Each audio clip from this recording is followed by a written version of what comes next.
क्या आप जानते हैं सावन में भगवान शिव को गंगाजल और बेलपत्र क्यों चढ़ाते हैं? आइए जानते हैं। सनातन संस्कृति में सावन का महीना भगवान भोले शंकर को समर्पित होता है। इस माह में भगवान शिव और माता पार्वती की पूजा उपासना की जाती है।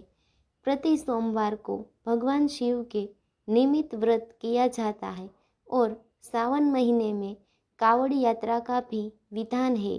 भगवान शिव के 12 ज्योतिर्लिंग है, जहाँ सावन के महीने में गंगा जल से जलाभिषेक और बिल्वपत्र का पूजन अर्पण किया जाता है। सावन महीना शिव को अत्यंत प्रिय है।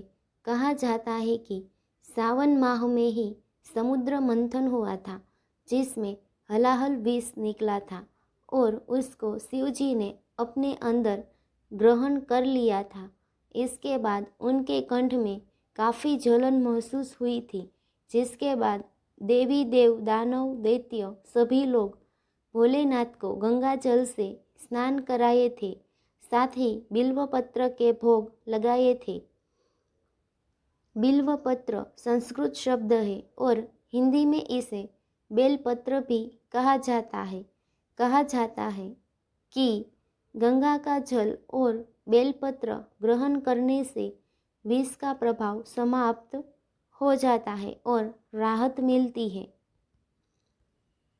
मान्यता के अनुसार उसी समय से यह परंपरा चली आ रही है कि सावन के माह में गंगाजल और बेलपत्र भोलेनाथ को अर्पण किया जाता है।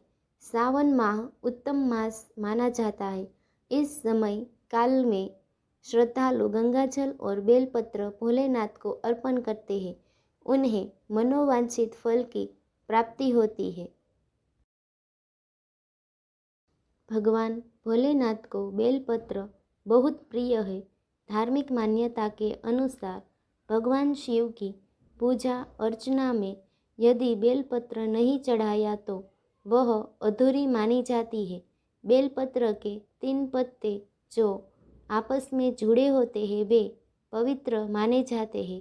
इन 3 पत्तों को त्रिदेव माना जाता है। मान्यता है कि 3 पत्ते महादेव के त्रिशूल का प्रतिनिधित्व करते हैं। यह भी माना जाता है कि बेलपत्र के 3 जुड़े हुए पत्तों को शिवलिंग पर चढ़ाने से भगवान शिव को शांति मिलती है और भगवान शिव प्रसन्न होते हैं।